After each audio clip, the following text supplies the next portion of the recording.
Ok, alors, marketing pharmaceutique, 3 croyances versus la réalité du terrain, c'est la question auquel on va répondre aujourd'hui dans ton live SmartLearn.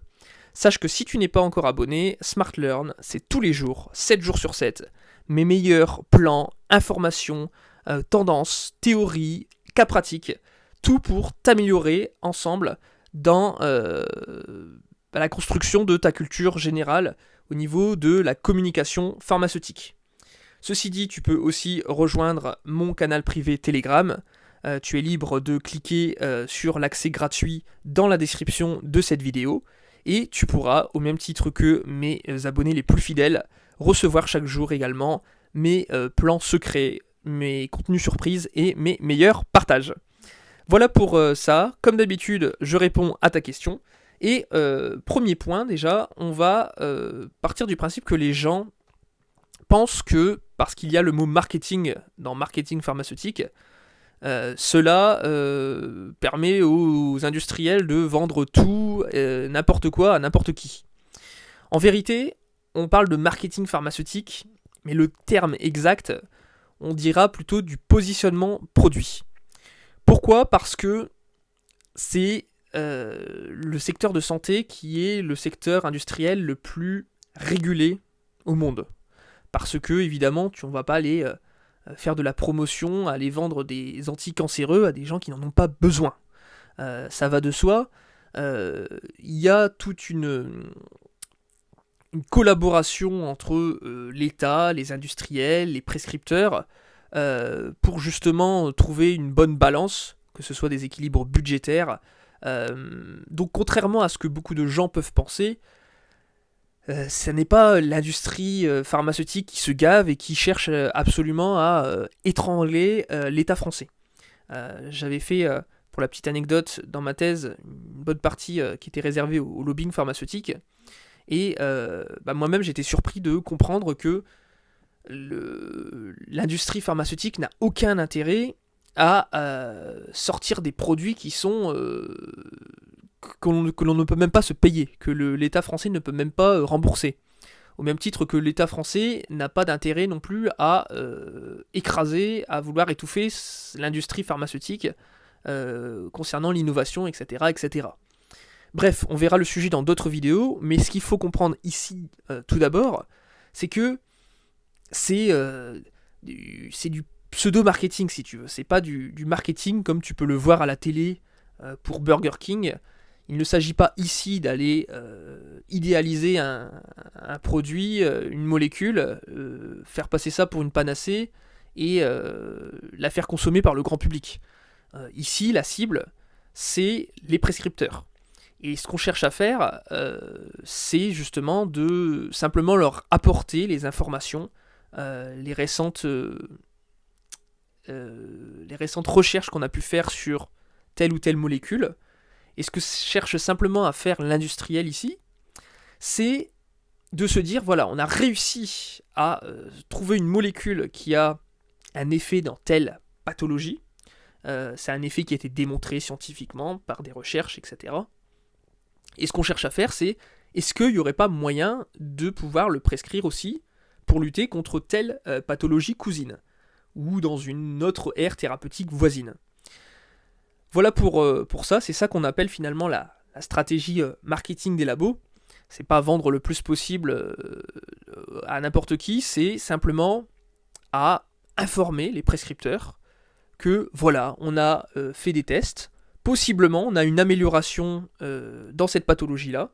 Est-ce qu'il n'y aurait pas moyen que on puisse faire des études à plus grande échelle et puis vérifier s'il n'y a pas moyen aussi de la commercialiser dans cette pathologie, pour cette pathologie. Dans tous les cas, un dossier de mise sur le marché, c'est toujours... on respecte toujours ce qui est strictement indiqué. On ne va pas prescrire telle molécule pour une pathologie qui n'a pas lieu d'être. Ça, c'est depuis le scandale Mediator, on y reviendra plus tard.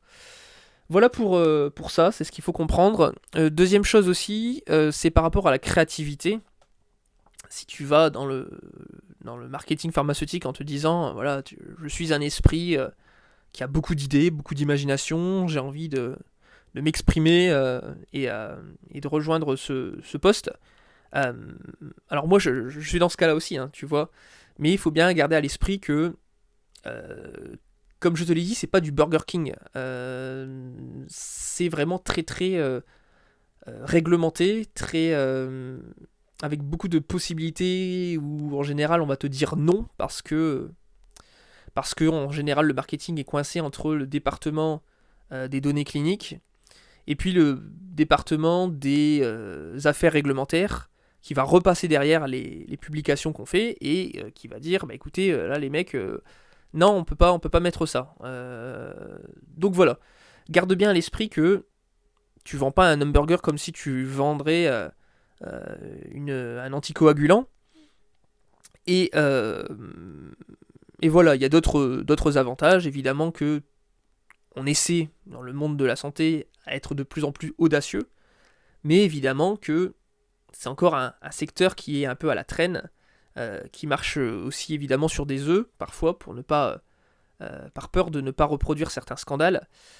Et on a certains labos qui commencent à tenter des initiatives. Exemple, il y en avait un qui avait, pour promouvoir un peu l'information autour du cancer de la prostate, qui avait construit une prostate géante dans laquelle tu pouvais déambuler et puis trouver différentes informations. Tout ça, c'est comment dans le futur on va réussir à transmettre l'information non seulement aux praticiens, mais aussi aux associations de patients, aux patients, au grand public. Voilà pour ça, évidemment, c'est tout un travail aussi psychologique sur toute une industrie qu'il faut faire.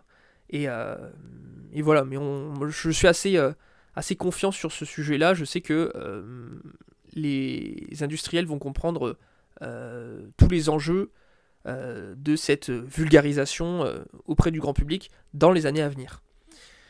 Troisième chose, c'est de croire que s'imaginer la journée type du marketing pharmaceutique comme dans un bureau où on choisit des stratégies, on élabore, et puis après on envoie les plans aux responsables de visite. C'est tout à fait faux si tu veux, dans le sens où le marketing est vraiment interdépendant de tous les départements.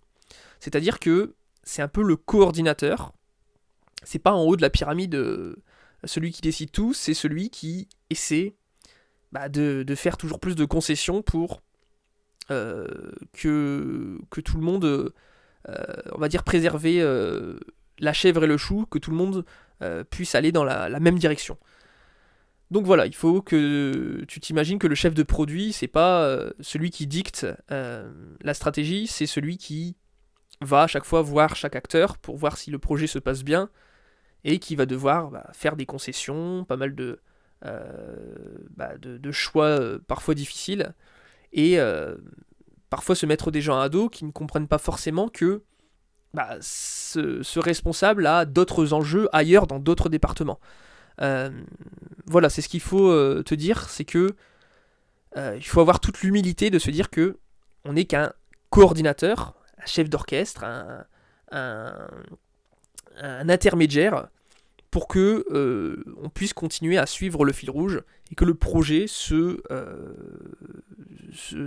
parvienne à échéance avec le moins d'accrocs possible. Voilà, j'espère que ça t'a plu et si tu as des questions, je serai évidemment ravi d'y répondre en commentaire. Si tu as d'autres sujets que tu souhaiterais que je traite, il n'y a pas de souci. Encore une fois, ça n'est que mon opinion et il n'y a pas de souci, tu peux aussi m'exprimer ton point de vue. Je te dis à très bientôt, à tout de suite dans mon canal privé Telegram et à sans doute demain pour le prochain épisode live SmartLearn. Ciao ciao.